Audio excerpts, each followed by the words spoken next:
morning, everyone. Michelle Arnott here at Diamond Rock Glass Studio. Thank you so much for joining me today. I'm super excited about rolling out some virtual videos. I've decided to do this because I know that some of you may want a fun hobby to do at home. I know some of us are stuck at home a little bit more than we're used to or that we would like to be. So this is a great hobby that will fill your time with lots of fun. So I've been doing stained glass for almost 25 years. I never get sick of it. There's so many different techniques and projects and ideas. The first one that I'm going to share with you is my most popular class that I have here at the studio. And I've been here at the studio teaching classes almost 2.5 years. My most popular class is a sun catcher class. It's a 4-hour class. And this is the project I've chosen for today. This is a great pattern. If you were to come in for this class, you would first choose between about 20 patterns that I have. They all have between 8 and 12 pieces. That will ensure that you can finish it within about 4 hours. So this particular video is going to be the longest, most informational and educational videos of all my future videos, because this is going to go over the foundation of what you need to know for future videos. So in this video, I'm going to go through all the tools that you need for cutting, the grinding, and then the tools you need to foil and then solder your piece. So I will often in future videos refer back to this video if you need to learn cutting. It's all going to be taught in this video. So, and in the future, if you don't want to do the soldering, I do have projects like mosaics, like behind me, the frog and the cut glass behind me. That's simply cutting out shapes and grinding, and then you glue. There's no solder involved.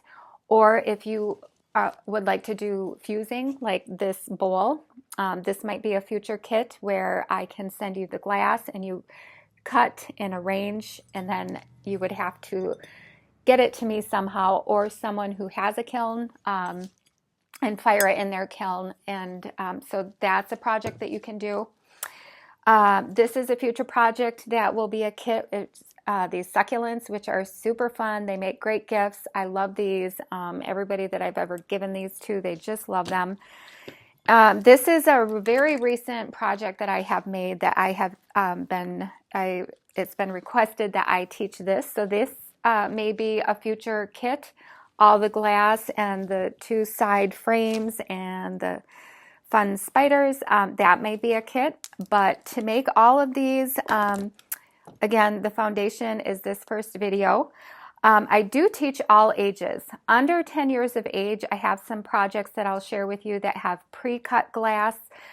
Kids can make mosaics. I do teach cutting glass 10 years and up. I find that kids don't have the strength in their hands until they're about 10 years old. However, I have worked with kids 8 and 9 years old, even 7, I think. So if they have the strength in their hands and the attention span and they can focus, then you can work with your kids to teach them how to cut glass. So this really is a family activity. Any age can do this. It's a great hobby, and I'm super excited to share it with you. So let's get started. The first segment, I'm gonna introduce the tools, how to cut. Okay, welcome to segment 1, everyone. I have laid out the 3 tools that we're going to be using in this first segment. We have, well, these are brand new in the packages. I have my own tools here, which are already broken in a little bit. This is a pencil grip cutter. You will notice the end pivots a little bit. That's normal. There's a wheel on the end. It's not sharp. It won't cut you. A pencil grip cutter is what I learned with almost 25 years ago, so it's what I'm used to. I think it's what most people use. If for some reason you have any trouble holding this, there are other cutters, like this one is called a pistol grip. You just hold it differently, but the same idea. It's got the wheel here. That's what you use to dig into the glass to make a score line. So I'm going to go ahead and use the pencil grip, though. Like I said, I think this is what most people use, and it's what I'm used to. You'll notice the screw side stays up.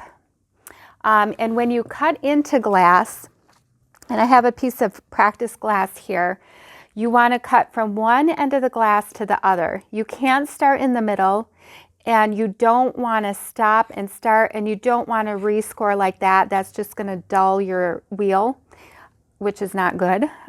You'll also notice the angle of my cutter is almost kind of up and down.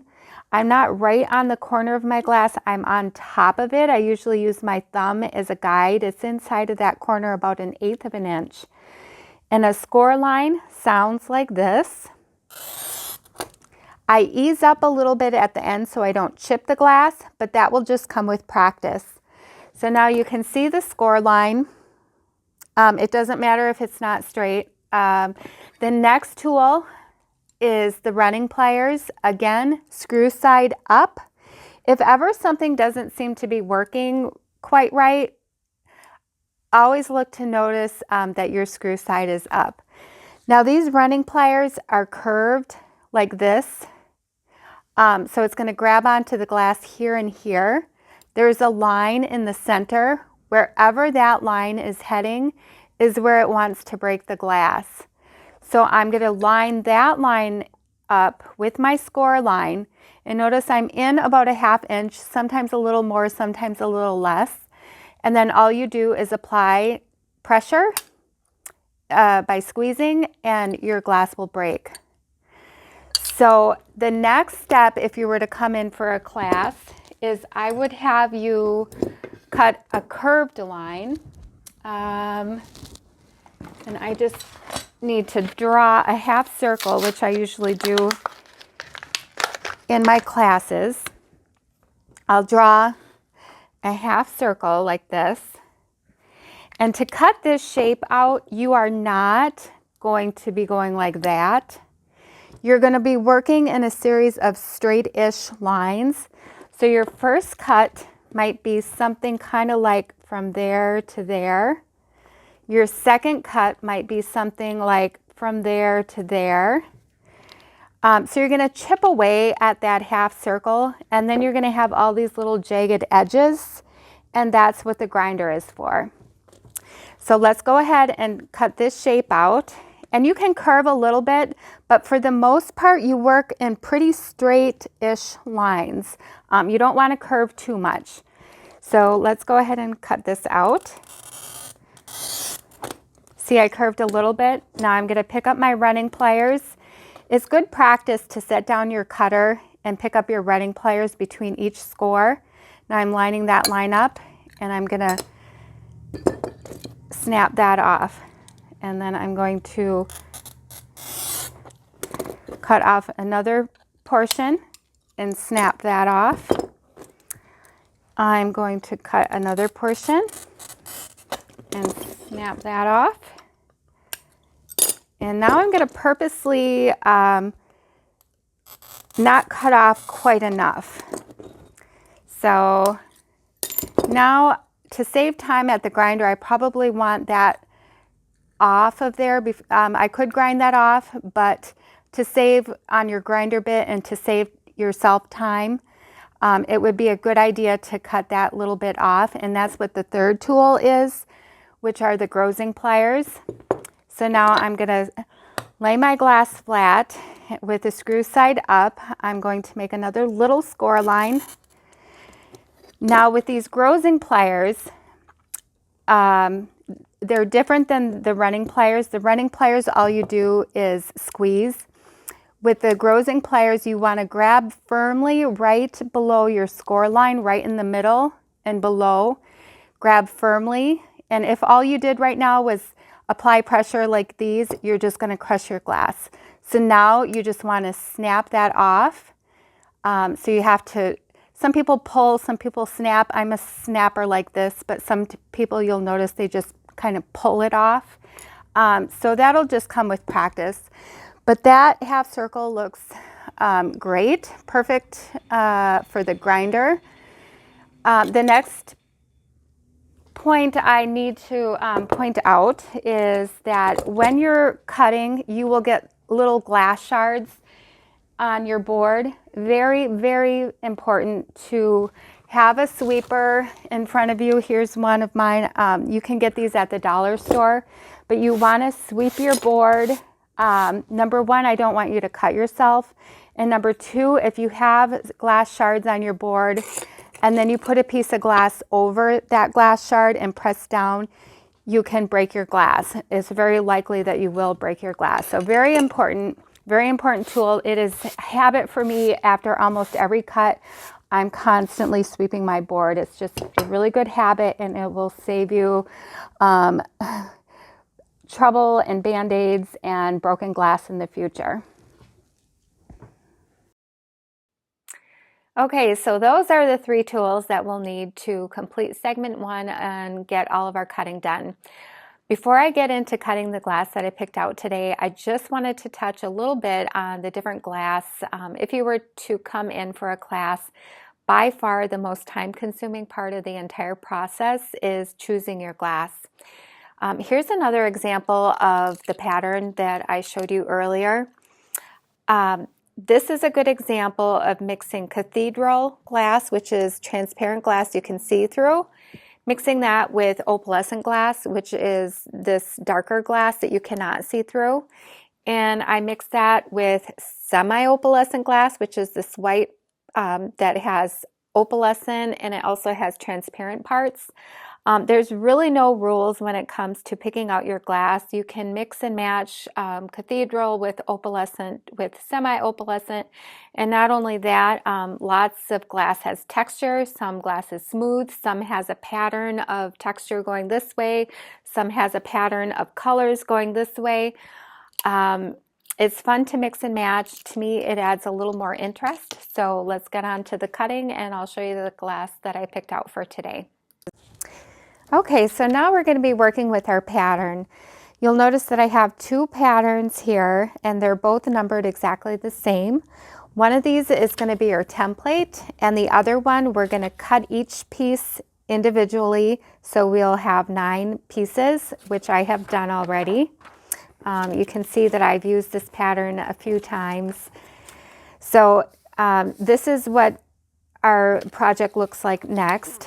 And now we're going to look at the glass that I picked out, which is right here.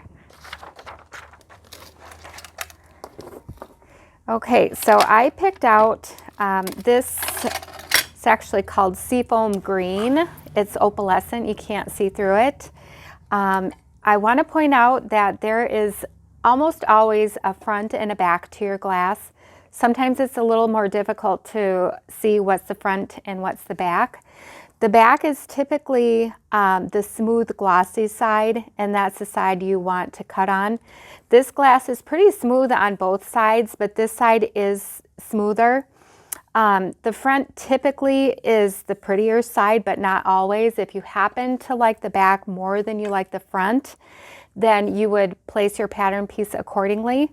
But for me, this is the front and I like the front more than the back. So I'm going to have my glass upside down. And since my glass is upside down, my pattern piece is also going to be upside down. So I'm going to put my pattern pieces kind of like this. You'll notice that not only is there a front and a back to your glass, but there's also a pattern. Sometimes the texture is the pattern, sometimes the color is the pattern. In this case, the color is the pattern and it's going this way. So you just want to keep that in mind as you're placing your pattern pieces. So I might arrange my pattern pieces something like this. So the color is all going the same direction. I probably want to get this sticker off of there. And then there's 2 ways to transfer your pattern pieces onto the glass. Either you can trace your pieces with a Sharpie or a marker. I use Sharpies a lot, either fine or ultra fine point. This is another one I find at Fleet Farm. It's a Milwaukee brand. Seems to be a little more permanent than the Sharpies are, but they both work well. What I normally use in class has been glue sticks. You can actually glue your pattern pieces right down. There's pros and cons to using both of these. I really like the glue sticks. However, when you get to the grinding part, there's water in the grinders that comes up onto the bed of the grinder, and it gets underneath the pattern piece, so it will actually loosen your pattern piece. But just like, and the con of this also is that you can basically never use this pattern piece again once you're done using it to cut and then do the grinding. It's pretty much garbage after that. With tracing, the bad part about that is once you get to the grinder, the water in the grinder will wash off your marker.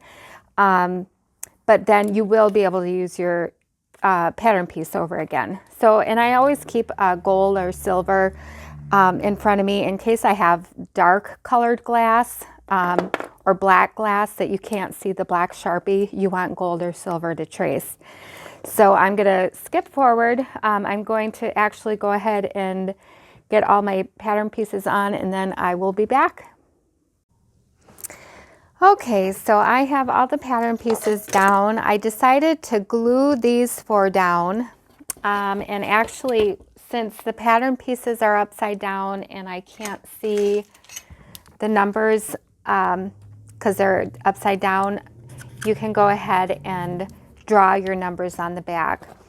This is a piece of glass that I chose to go with it. This is a cathedral piece of glass. You can see through it. You can see, well, maybe you can see there's a texture on the front.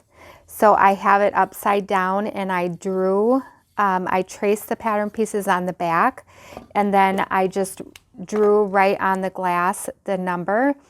And I did the same thing for the center of the glass, the number 9 there.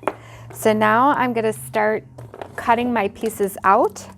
I place these in a way where I can separate them with straight lines. And my first cut is going to be to get rid of the excess glass. So I'm doing that here. I'm going to get rid of this smaller half of that piece. And now I'm going to separate these pieces with pretty straight lines. You always want to see where is your straightest line.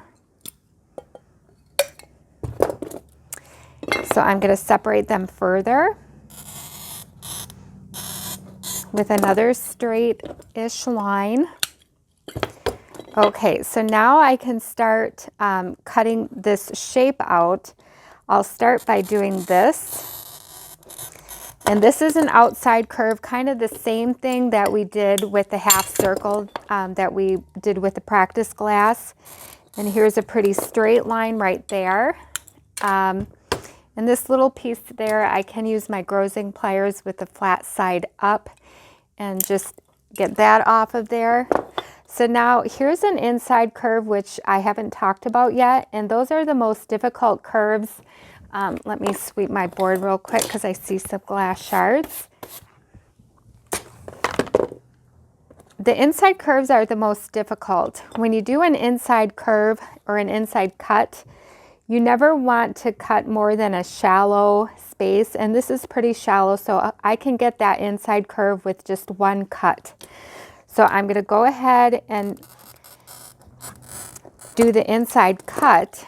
And now I'm going to always use the grozing pliers to get that inside cut out. So I'm going to grab right in the middle of it and pull that out. It came in 2 pieces. So that's good. Now I'm just going to continue. Here's a straight cut here. And again, I can hear and see these glass shards, so I always want to make sure those are out of the way.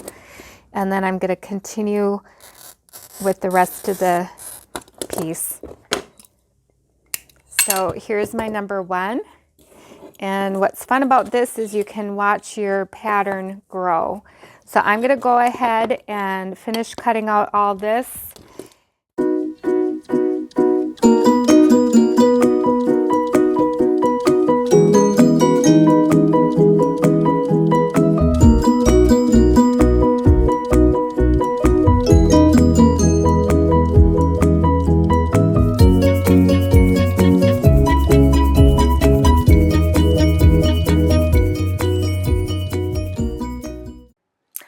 Okay, so we made it through the first segment of all the cutting. I thought now would be a good time to take a little break and introduce the first kit, the first take-home kit that I have available. It is what I'm calling the starter kit. A lot of times when people take a class here, they want to go right home and start cutting glass, and they just love it so much. It is very addictive.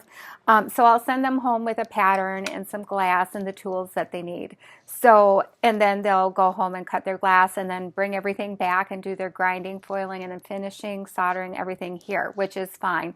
So that's why I wanted to make this first kit available for those of you who want to just get started and cut some glass. And of course, I'm going to go through the rest of the video. The next segment is going to be grinding, which will take about 2 minutes.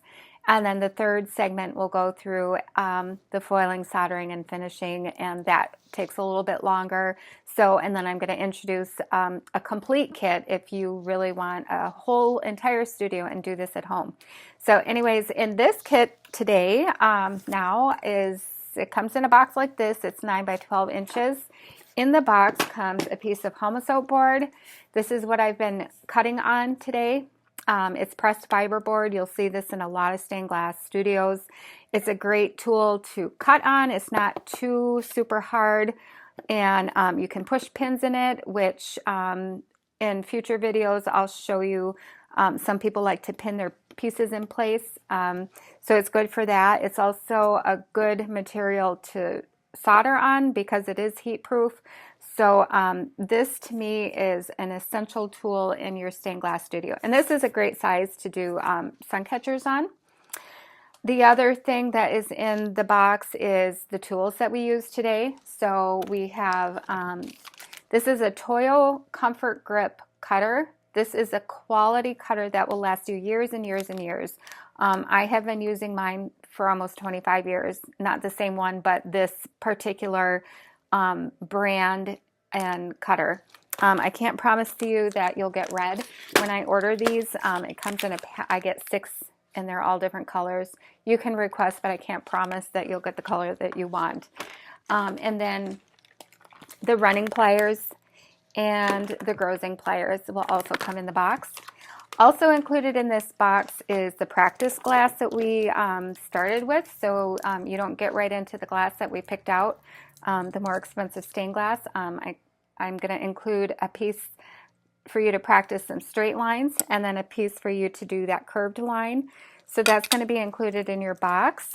The other thing that will be included in your box is 2 patterns of what we're making today, and I'm going to show you an example. This is not what I've been cutting today, but this is one that I have finished, and it looks like this. So I'm going to include the glass to make this, and a little extra in case you happen to break a piece.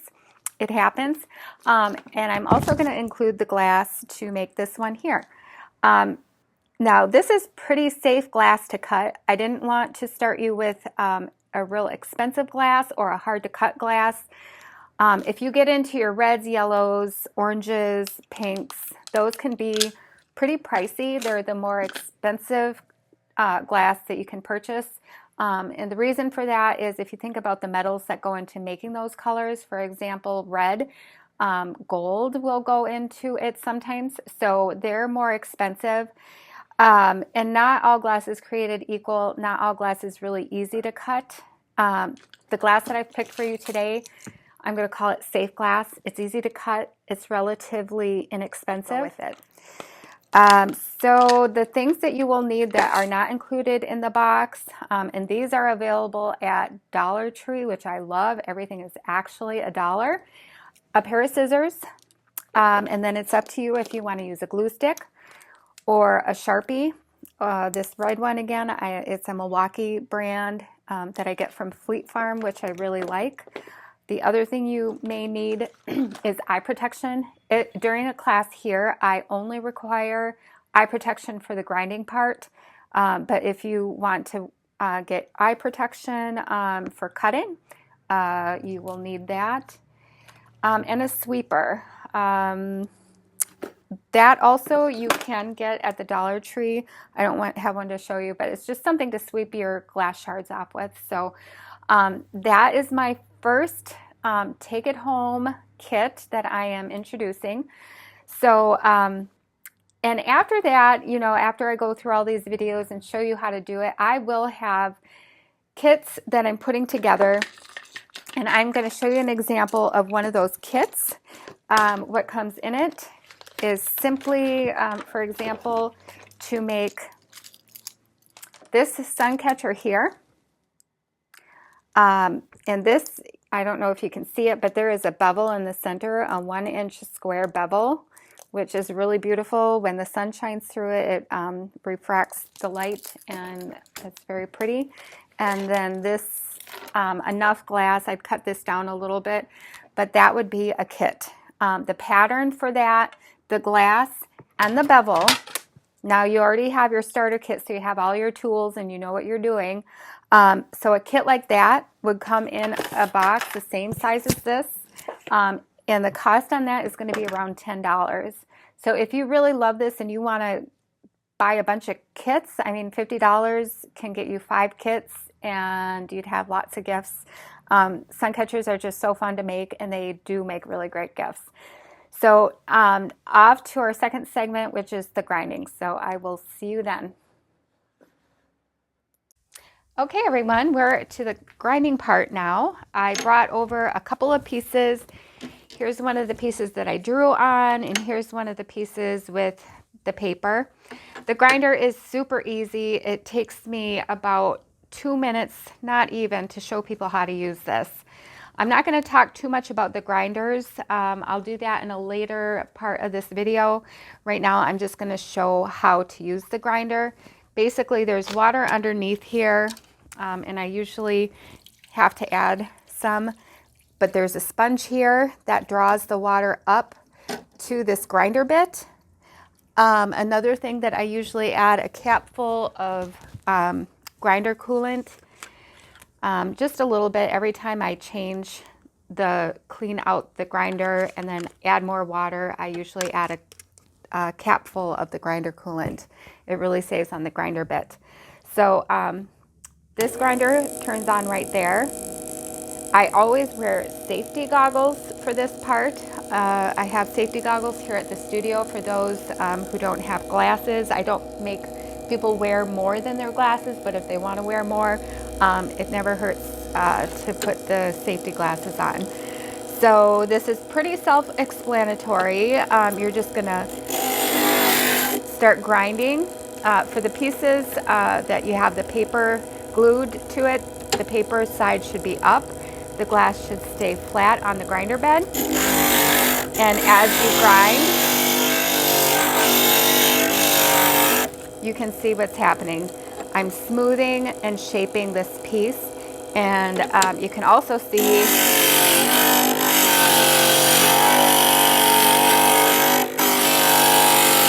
the water will try to get under the glued on piece and make the piece want to slide around, and you just have to work with it the best you can.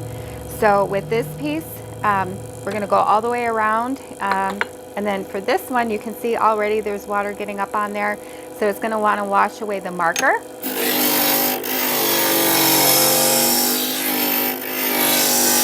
It's actually almost washed away pretty good there, but again, you just want to work with it the best you can. If it completely washes off, you can dry it off and go over to your pattern piece and retrace it, but just work with it the best you can. Okay.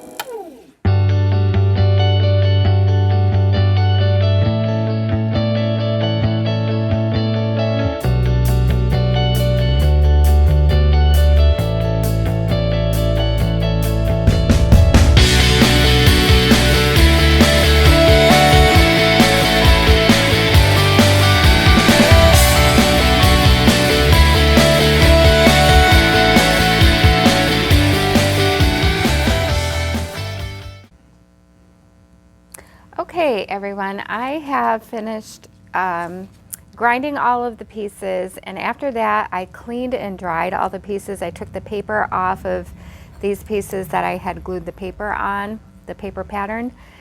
Now I have put it back over the pattern, and it is really okay if it does not match perfectly your pattern, as long as the overall look of the design looks nice and you're happy with how it looks.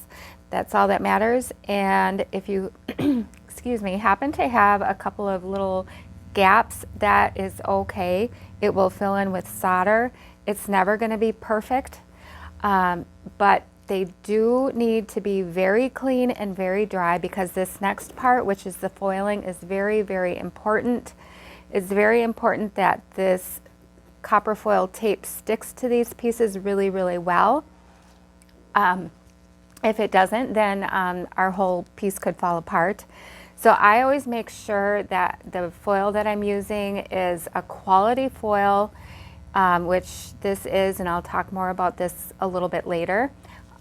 You also want to make sure that if you ever inherit foil from somebody, which I inherit a lot of foil, pretty much it all goes in the garbage, because if I don't know that it's going to be really sticky, really quality foil, I'm not using it, because like I said, this is very important that the tape sticks really well. So this is some foil that I have started using before, and whenever I store it, I will stick it to itself, and then it goes into a plastic bag. This will oxidize just like a car rusts. This can rust basically. So this is the sticky part, the black part. I'm gonna just get off that little bit just in case it's not super sticky. I want super sticky.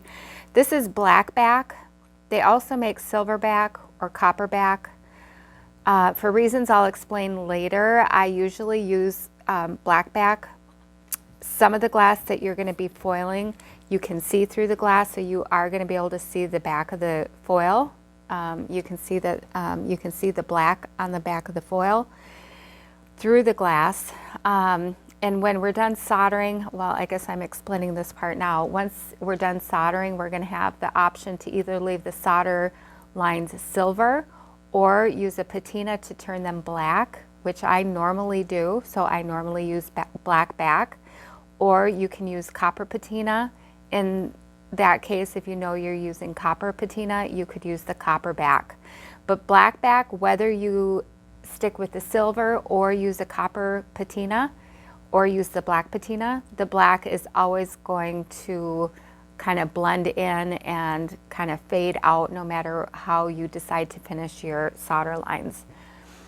And this is 7/32 width. The other sizes that I keep in my studio is 1/4 inch width, which is a little thicker, and I also keep 3/16 width, which is a little bit narrower. The 7/32 is a pretty standard size, and it is what's used for most standard glass, which most standard glass is about 3 millimeters thick, which is what we're using today. So I would say about 95% of the copper foil that I use is 7/32, and I pretty much always use black back. To me, it's just a safe bet. So now I'm gonna get that little piece off because it's been hanging out in the air, and I wanna make sure I'm using super sticky copper foil. So here's my first piece. I am going to start, see where this piece fits in right here.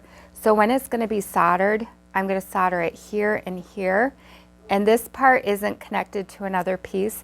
So I want to start and stop my copper foil in a seam where it's going to be soldered to another piece of glass.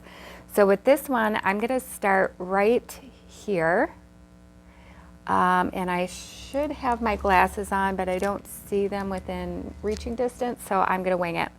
The idea, and I hope you can see this okay, the idea is that I am trying to get even tape on both sides. So I'm going to wrap this piece of glass with the copper foil all the way around, And when I get to where I started, I'm going to overlap about 1/4 of an inch, and it rips off very easily. So now I'm going to use my fingers first to start flapping that foil over on both sides of the glass. This part is called burnishing. We're burnishing the foil to the glass, and in the corners you kind of want to just tuck and fold, and be careful because this is sharp.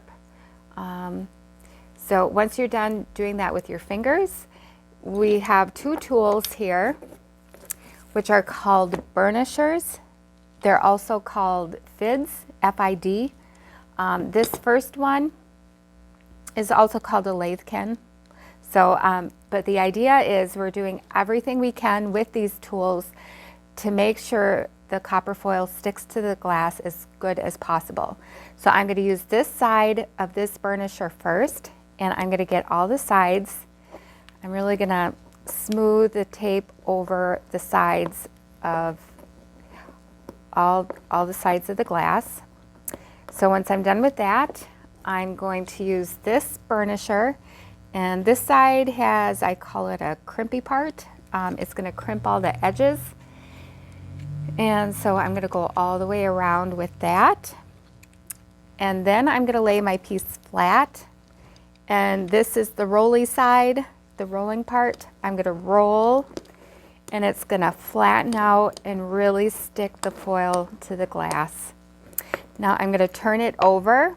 Now this side is my front, it's the textured side, so I am going to first roll the rolly thing over it to get the top part, but it's not getting into the grooves since this is textured. So now I want to pick up this one, this burnisher, and use the same side I used before and really get into those grooves.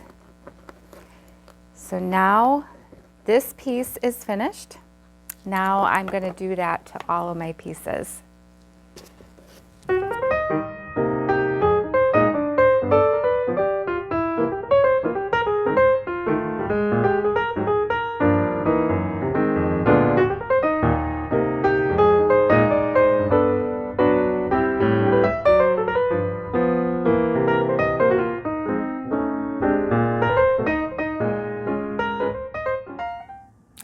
Okay, everyone, we are getting to the final stretch. We are on to the soldering part.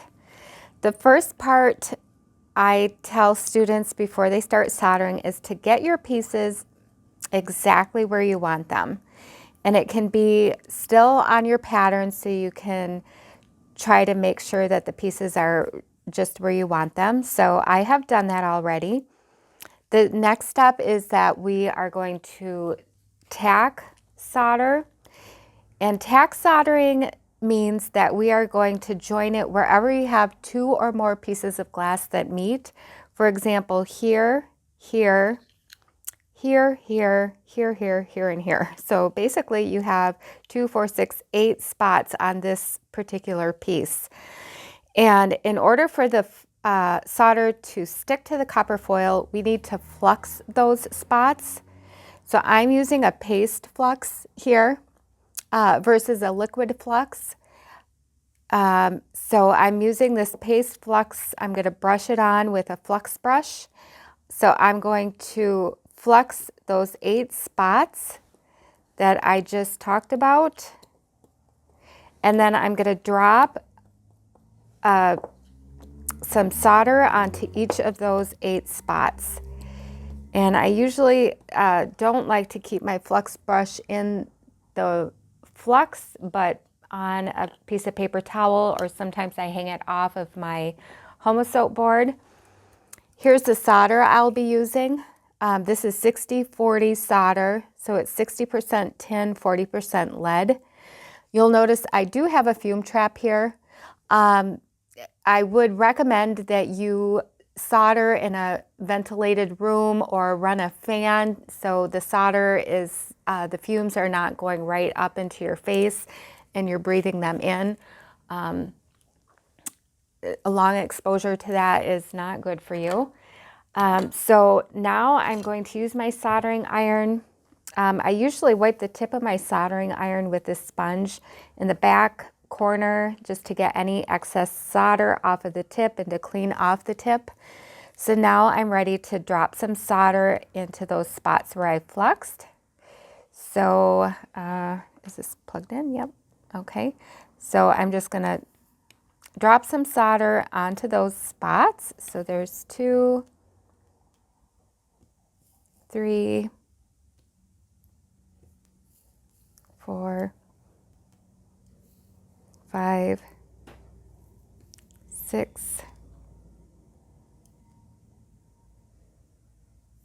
7, 8. So now that I have those 8 spots tacked, I'm going to have one solid piece now. So see, I can remove this paper. You can keep the paper there for the tacking, but you want to get rid of it. It's not heat proof, whereas the Hamasote board that we're soldering on is heat proof. So now you can see we have one piece. So now I'm going to go ahead and flux the entire piece, the entire front, including the sides. We're going to tin the sides, and I'll explain shortly what that is. So, of course, it's going to get onto the glass, which we'll wash off later with a flux remover, but we're getting flux onto all of the copper foil. Otherwise, the solder will not stick to the foil. So now I'm going to go ahead and solder the entire piece. An ideal solder line is slightly beaded. So you're going to go ahead and start dropping, your soldering iron is going to be not flat on your piece, but up and down. That will help you achieve a slight bead. So I'm going to continue, but you want to keep adding solder until when you lift up, it settles into a nice bead or a nice shape that you like. You can notice I have a little bit of a gap there. To fill in those gaps, you just want to add some solder. That's actually a nicely beaded line, but if you happen to be indented, I'll try to do that right here. It's still kind of nicely beaded. Let's see, how about here? We'll add some solder there. You can kind of see, hopefully, that's slightly indented. I want to raise it up and add a little bit more solder. And you can continue to go over spots that you've already gone over. Maybe you want to add it too much and you want to move it and slim it out a little bit. You can do that. However, you do not want to work in any one area for too long. If you have too much heat over too much time, you can crack your glass. So let's continue soldering the front of this.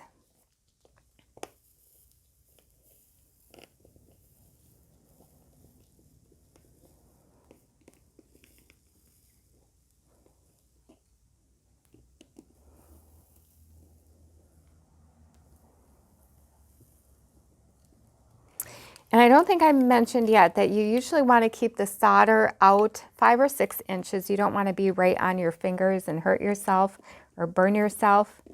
So once you're happy with the solder lines, which I'm almost finished here, I think that looks pretty good. I haven't done the outside, which this part is called tinning. We are simply dragging solder around the edges so it looks nice and it matches our solder lines.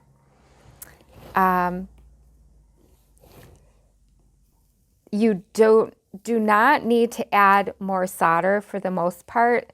The little bit that you're grabbing from each seam is going to spread out. And again, you want to make sure there's flux on this part. Sometimes students forget and they can't figure out why it's not spreading out. It's simply because they probably didn't put flux on it. So here's the front. I think that looks pretty nice. You can go and touch up some spots if you see you're not happy, it's not smooth enough for you. But I should mention too, on this textured glass, it will never be completely smooth simply because it's textured glass. So let's go ahead and flux the entire back. and then solder the entire back.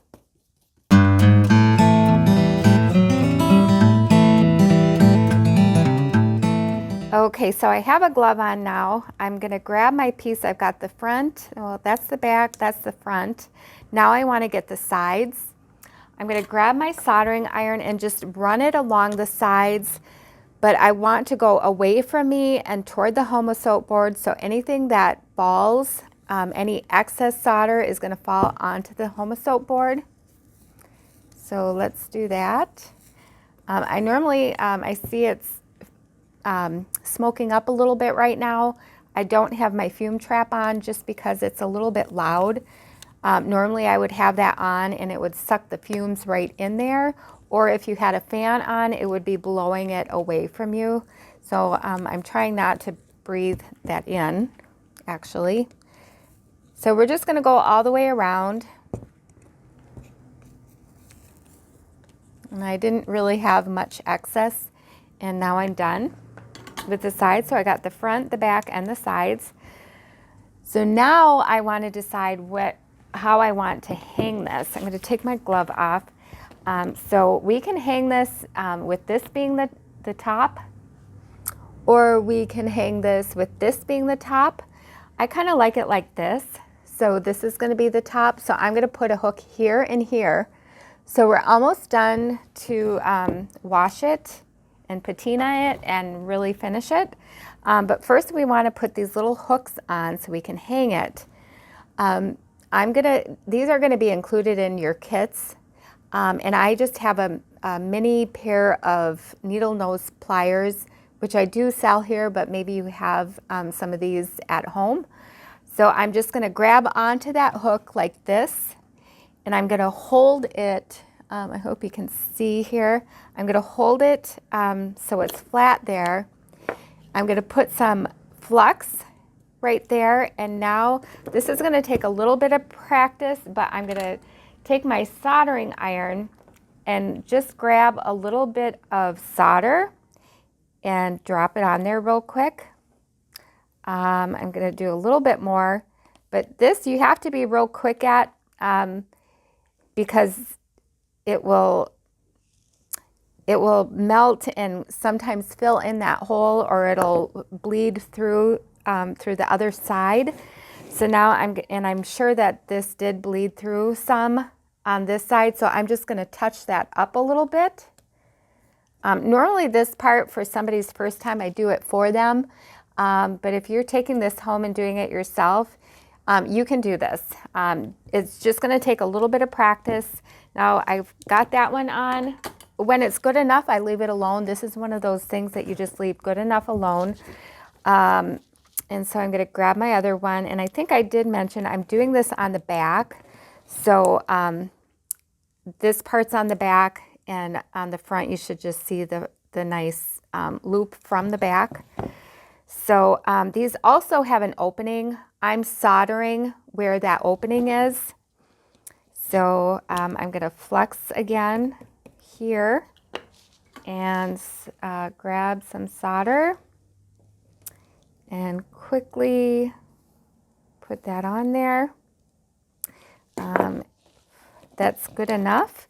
I'm going to fix up the front. So we are ready to clean, patina, and polish.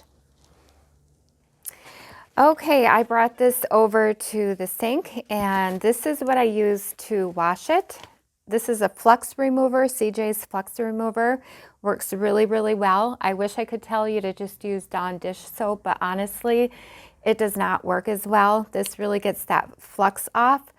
So, and I used an old sponge like this. I've been using this one obviously for a while. It works great. When you're washing it, be careful on these edges. It is just copper tape with solder on it, so you don't want to flap it over. So you want to be careful of the edges. So I washed it in the sink. Now I'm just blotting it dry.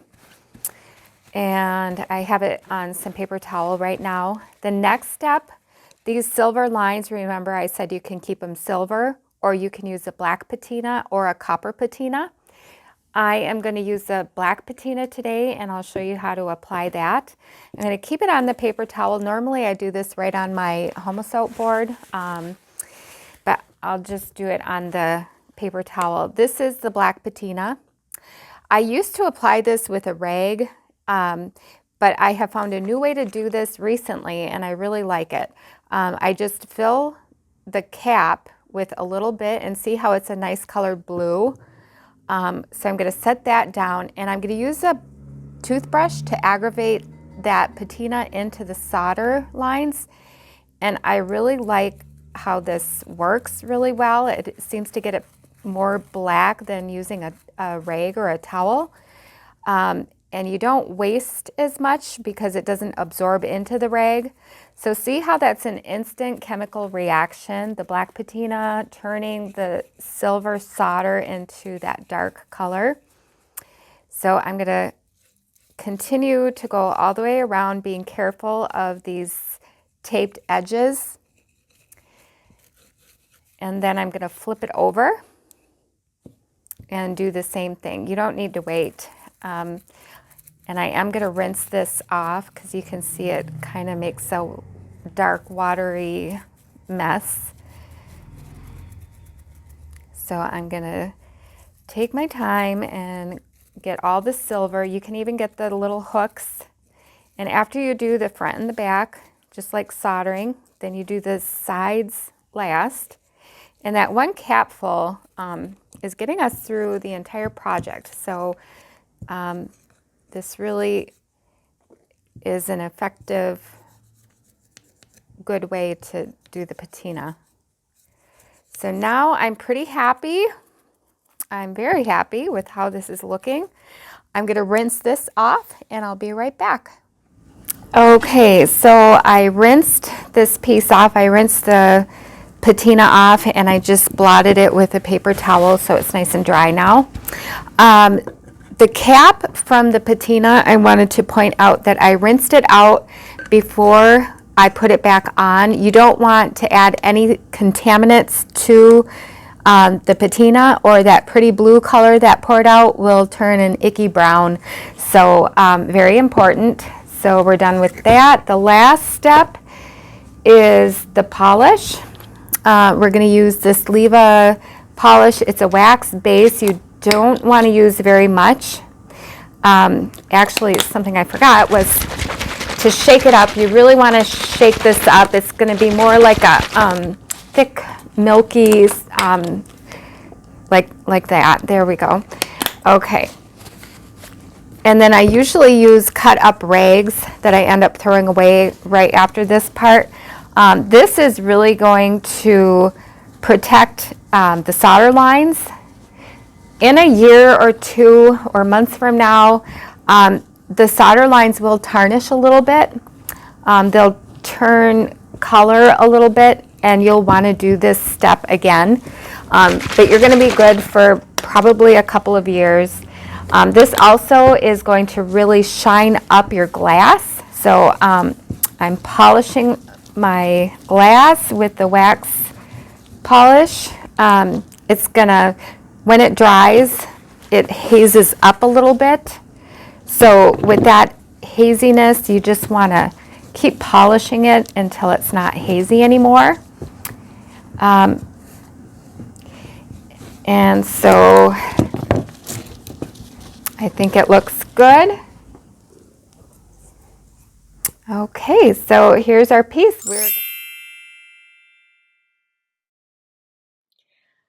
We made it. Thank you for sticking with me through all the learning. Hopefully something triggered your interest and you want to do this at home. It is hours upon hours of entertainment and enjoyment and reward and satisfaction.